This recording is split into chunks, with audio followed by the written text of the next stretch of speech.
Europe कैसे ये दुनिया की सबसे बड़ी ताकत बना और फिर कैसे सब कुछ बदल गया, चलिए समझते हैं। 17वीं सदी में यूरोप एक छोटे से आइस एज से गुजर रहा था। मतलब कड़ाके की ठंड और मुश्किलें ही मुश्किलें।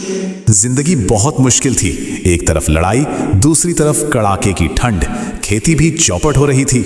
लकड़ी की जरूरत इतनी बढ़ गई कि 1600 आते आते इंग्लैंड में सिर्फ 7% जंगल बचे थे। सोचिए, उस वक्त लकड़ी ही सब कुछ थी। घर गर्म करने से लेकर लड़ाई के जहाज बनाने तक सब कुछ लकड़ी से होता था।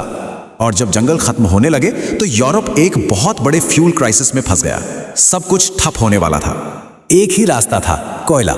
लेकिन वो भी जमीन के नीचे फंसा था, क्योंकि खदानों में हमेशा पानी भर जाता था। इसी मजबूरी में एक जुगाड़ निकला। पानी निकालने के लिए पंप बना, जिससे कोयला निकला और फिर बेहतर लोहा और इंजन बने।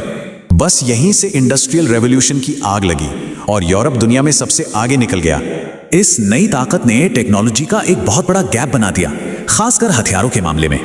अब अपनी इंडस्ट्रीज को चलाने के लिए यूरोप ने पूरी दुनिया से कच्चा माल खींचना शुरू कर दिया।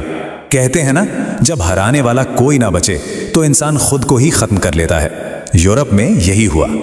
2 वर्ल्ड वॉर में यूरोप ने खुद को ही तबाह कर लिया। देश एक दूसरे की इंडस्ट्री पर हमला करने लगे। 1945 आते आते यूरोप बर्बाद हो चुका था और दुनिया में 2 नए सुपर पावर आ गए, अमेरिका और सोवियत यूनियन।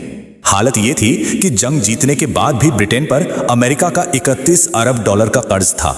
यूरोप को दोबारा खड़ा होने के लिए पैसों से ज्यादा लोगों की जरूरत थी। काम करने वाले ही नहीं बचे थे। तो अपनी फैक्ट्रियां चलाने के लिए यूरोप ने लाखों गेस्ट वर्कर्स को अपने यहां बुलाया।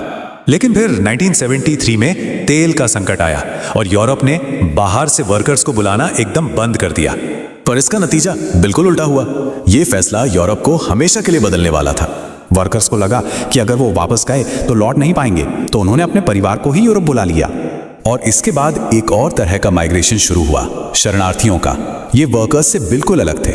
ईरान से लेकर इराक तक कई लड़ाइयों की वजह से लाखों शरणार्थी यूरोप की तरफ आने लगे और अमेरिका के साथ दोस्ती की वजह से यूरोप के पास इन्हें अपनाने के अलावा कोई चारा नहीं था।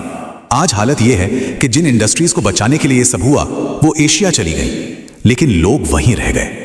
तो सवाल यह है कि क्या यूरोप का 400 साल का इतिहास अब उसके भविष्य पर भारी पड़ रहा है?